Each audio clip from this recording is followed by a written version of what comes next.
बच्चों, आज हम पढ़ने जा रहे हैं पार्ट 6 संज्ञा नाउन। तो संज्ञा क्या है बच्चों? संज्ञा किसी व्यक्ति, वस्तु, स्थान, प्राणी, पशु, पक्षी, जगह सभी के नाम को हम संज्ञा कहते हैं। तो आइए संज्ञा के बारे में कुछ और जानते हैं। यह लाल किला है। लाल किला दिल्ली में स्थित है। इसे शाहजहां ने बनवाया था। यह लाल पत्थर का बना है। इसे देखने दूर दूर से पर्यटक आते हैं। लाल किले की सुंदरता अवर्णनीय है। तो यहाँ पर आप देख सकते हैं, ये आपके जो हाईलाइट वर्ड है लाल किला। तो लाल किला क्या है? एक जगह है। तो ये क्या होगी? आपकी संज्ञा हो गई। लाल किला दिल्ली में है। तो लाल किला किस जगह पर है? दिल्ली में। तो दिल्ली में आपकी क्या हो गई? संज्ञा हो गई। शाहजहां, शाहजहां आपके लिए संज्ञा है, किसी का नाम है। लाल पत्थर, लाल पत्थर क्या है? ये भी आपके लिए संज्ञा की एक वस्तु है। सुंदरता, सुंदरता भी आपके लिए संज्ञा है। तो बच्चों, ऊपर दिए गए अनुच्छेद में आपने देखा होगा कि कुछ शब्द रंगीन छपे हैं।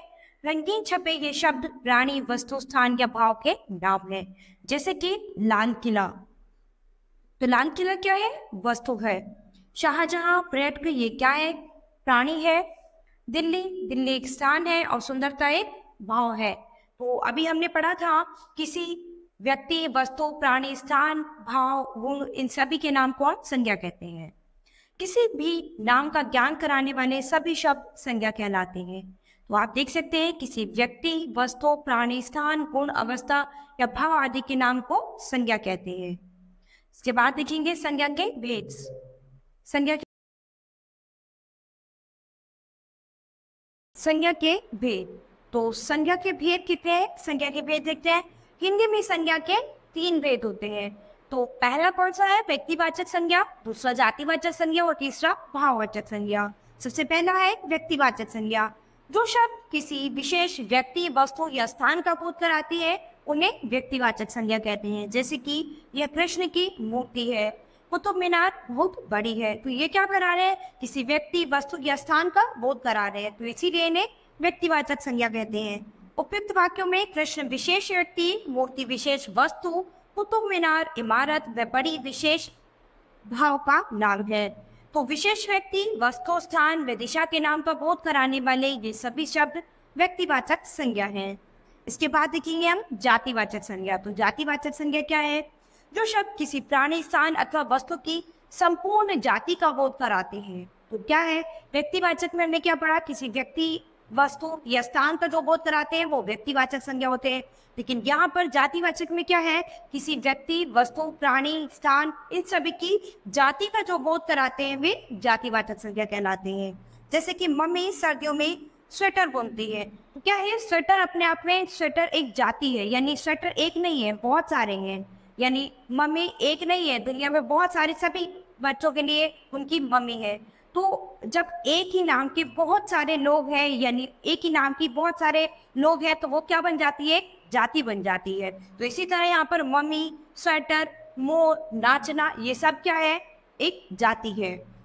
उपयुक्त वाक्यों में रंगीन शब्द संपूर्ण जाति का बोध करा रहे हैं, अतः ये जातिवाचक संज्ञाएं हैं। तो आप कह सकते हैं जैसे कि गाय हो गई, ठीक है? तो गाय क्या है? जाति है ना? क्योंकि दुनिया में केवल एक गाय नहीं है, बहुत सारी गायें हैं। तो आप गाय को गाय कहेंगे ना, और ऐसी बहुत सारी गायें हैं तो गाय क्या हो गई? एक जाति हो गई। ऐसे यहाँ पर मम्मी, तो मम्मी क्या है? एक ही मम्मी नहीं है, दुनिया में बहुत सारी मम्मी हैं। तो इसीलिए मम्मी क्या बन गई? एक जाति। स्वेटर, स्वेटर क्या है? एक स्वेटर नहीं है दुनिया में, बहुत सारे स्वेटर, स्वेटर को आप स्वेटर ही कहेंगे, लेकिन ऐसे दुनिया में बहुत सारे स्वेटर हैं, इसीलिए ये क्या हो गई? इसकी जाति हो गई, ठीक है? इसके बाद बात आता है हमारा तीसरे नंबर पे भाववाचक संज्ञा। देखिए, जो शब्द किसी भाव, गुण, दोष अथवा अवस्था का बोध कराते हैं उन्हें भाववाचक संज्ञा कहते हैं। जैसे कि दादाजी बुढ़ापे में कमजोर हो गए, गांधी जी ने अहिंसा का पाठ पढ़ाया। तो क्या है? जो कमजोर है ये क्या है? भाव बता रहा है कि उनकी अवस्था कैसी हो गई? कमजोर अवस्था हो गई। तो जब किसी भाव को, अवस्था को, गुण, दोष को बताया जाए तो वहां पर भाववाचक संज्ञा होगा। गांधी जी ने अहिंसा का पाठ पढ़ाया। तो यहाँ पर क्या है? उपयुक्त वाक्यों में कमजोर व अहिंसा शब्द दशा व दोष के नाम है, ठीक है? तो ये क्या बताता है? ये दशा बताता है, और अहिंसा शब्द हमें क्या बताता है? दोष बताता है। इसलिए ये भाववाचक संज्ञा है। कुछ विद्वान संज्ञा के दो भेद और बांटते हैं, लेकिन हिंदी में इन्हें जातिवाचक संज्ञा के अंतर्गत ही स्वीकार किया जाता है। पहला है समुदायवाचक संज्ञा और दूसरा है द्रव्यवाचक संज्ञा। समुदायवाचक संज्ञा जो शब्द किसी समूह या समुदाय का बोध कराते हैं वे समुदायवाचक संज्ञा कहलाते हैं। तो जो शब्द किसी एक बड़े समूह या फिर किसी समुदाय का बोध कराएंगे वो समुदायवाचक संज्ञा कहलाते हैं, जैसे कि कक्षा, जनता, भीड़, दल, मंडली, परिवार आदि। तो क्या है, कक्षा में बहुत सारे बच्चे हैं तो क्या है, एक समुदाय है। एक समुदाय में बहुत सारे बच्चे हैं तो कक्षा क्या हो गया, एक समुदाय के अंतर्गत आता है। जनता, जनता में बहुत सारे लोग हैं तो ये क्या है, एक समुदाय बन गया। भीड़, भीड़ में बहुत सारे लोग होते हैं तो ये क्या है, एक सामुदायिक वर्ड है, यानी ये सामूहिक वर्ड है। दल, मंडली, परिवार, परिवार में भी बहुत सारे लोग होते हैं तो इसीलिए इन्हें समुदायवाचक संज्ञा के नाम से जानते हैं। इसके बाद है द्रव्यवाचक संज्ञा। जो शब्द किसी पदार्थ का बोध कराते हैं वे द्रव्यवाचक संज्ञा कहलाते हैं, जैसे लकड़ी, सोना, चांदी, पानी, कोयला, धूप, घी आदि। ठीक है, तो ये क्या कर रहे हैं, ये किसी द्रव्यवाचक संज्ञा का बोध कराते हैं, जैसे कि सोना, चांदी, पानी, कोयला, धूप, घी। तो ये सब क्या है, द्रव्यवाचक। इसके बाद याद रखिए कुछ बातें हैं। बहुवचक संज्ञा का प्रयोग जब बहुवचन के रूप में किया जाता है तब वह जातिवाचक संज्ञा कहलाती है। यानी भाववाचक संज्ञा का प्रयोग जब आप बहुवचन के रूप में करेंगे तो वो हमेशा जातिवाचक संज्ञा कहलाएगी। जैसे कभी भी बुराई का साथ मत दो, उसमें कितनी बुराइयां हैं बस मैं ही जानती।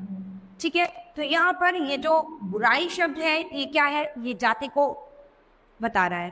तो क्या है, जब भी ऐसा कभी होगा भाववाचक संज्ञा में बहुवचन का प्रयोग होगा तो जातिवाचक संज्ञा के नाम से जानेंगे। इसके बाद देखिए भाववाचक संज्ञा का निर्माण। सामान्यतः व्यक्तिवाचक व जातिवाचक संज्ञा शब्द रूप होते हैं, परंतु भाववाचक संज्ञा शब्दों को दूसरे शब्दों में प्रत्यय लगाकर भी बनाया जा सकता है। भाववाचक संज्ञाएं 5 प्रकार के शब्दों से बनती है। पहला जातिवाचक संज्ञा से, दूसरा सर्वनाम से, तीसरा विशेषण से, चौथा क्रिया से और पांचवा अव्यय से। तो क्या है, ये भाववाचक संज्ञाएं 5 प्रकार से आप बना सकते हैं। तो जातिवाचक संज्ञा शब्दों से देखते हैं, जैसे कि यहाँ पर जातिवाचक संज्ञा क्या है, बूढ़ा।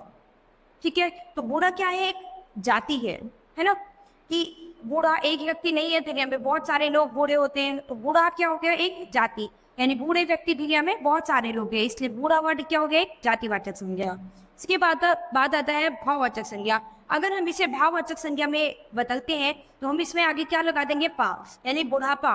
तो बुढ़ापा क्या बन गया, एक भाववाचक संज्ञा, यानी ये एक भाव प्रकट कर रहा है कि ये उसका बुढ़ापा आ गया है, किसी एक व्यक्ति का बुढ़ापा आ गया, यानी इसमें क्या है, भाव दिखाई दे रहा है। इसके बाद है यहाँ पर जातिवाचक संज्ञा क्या है, लड़का, लेकिन अगर इसको भाववाचक में बदले तो ये क्या हो जाएगा, लड़कपन। ऐसे ही यहाँ पर जातिवाचक संज्ञा क्या है, पशु, और अगर इसे भाववाचक संज्ञा में बदले तो क्या हो जाएगा, पशुता। ठीक है, ऐसे ही यहाँ पर मित्र से मित्रता, बच्चा से बचपन, साधु से साधुता, साधुपन। तो ऐसे बहुत सारे वर्ड हैं जो जातिवाचक संज्ञा से भाववाचक संज्ञा में आप ऐसे बदल सकते हैं। दूसरा है सर्वनाम शब्दों से। हमें सर्वनाम शब्दों से भाव को भाववाचक संज्ञा में बदलना है। तो पहला सर्वनाम शब्द है मम, यानी मेरा। तो भाववाचक संज्ञा क्या होगा, ममत्व, यानी ममता। ठीक है, एक सर्वनाम है एक, तो भाववाचक संज्ञा इसका क्या होगा, एकत्र, यानी एकता। यहाँ पर सर्वनाम है सर्व, तो भाववाचक संज्ञा इसकी क्या हो जाएगी, सर्वस्व। ठीक है, इसके बाद देखिए विशेषण शब्दों से भाववाचक संज्ञा में कैसे बदलेंगे। ठीक है, विशेषण शब्द यहाँ पर क्या है, क्रूर, तो इसको भाववाचक संज्ञा में बदलेंगे कि क्या बन जाएगा, ये क्रूरता। निर्बल, तो उससे क्या बन जाएगा, निर्बलता। थोड़ा से क्या बन जाएगा, चौड़ाई। क्या है, ये कुछ विशेषण शब्द हैं जिनको हमने भाववाचक संज्ञा में बदला है। इसके बाद है क्रिया से बनी भाववाचक संज्ञाएं। क्रिया से बनी भाववाचक संज्ञाएं कौन सी है, जैसे कि हमारी क्रिया है दौड़ना, उठना, बैठना, खाना, सोना, ये सब क्या है, हमारी क्रिया है। तो क्रियाओं से हमें भाववाचक संज्ञा को बदलना है। तो क्रिया से कैसे बदलेंगे, जैसे दौड़ना है तो इसका भाववाचक संज्ञा क्या होगा, दौड़। ठीक है, धुलना है तो क्या हो गया, धुलाई। मांगना है तो क्या हो गया, मांग। चुनना है तो क्या हो गया, चुनाव। ठीक है, इसके बाद देखेंगे अव्यय शब्दों से बनी भाववाचक संज्ञा। अव्यय शब्दों से भी हम भाववाचक संज्ञा बना सकते हैं, जैसे कि धिक, तो क्या हो जाएगा, धिक्कार। शीघ्र शीघ्रता, निकट निकटता, नीच नीचता, समीप समीपता, मधुर मधुरता। ठीक है बच्चों, यहाँ पर हमारी संज्ञा जो है खत्म होती है। संज्ञा क्या है? किसी व्यक्ति, वस्तु, स्थान, प्राणी, जगह, पशु पक्षी, जानवर सभी के नाम को हम संज्ञा के नाम से जानते हैं। और संज्ञा के भेद कितने हैं? यहाँ पर 3 हैं, लेकिन 2 अलग से बताए गए हैं। कौन से? समुदायक और द्रव्यवाचक संज्ञा। तो ये 2 संज्ञा के भेद हमने यहाँ पर अलग से पढ़े हैं। तो बच्चों, आज हमारा ये संज्ञा पाठ खत्म होता है। अब हम अपनी नई क्लास में मिलेंगे अपने नए पाठ के साथ। धन्यवाद।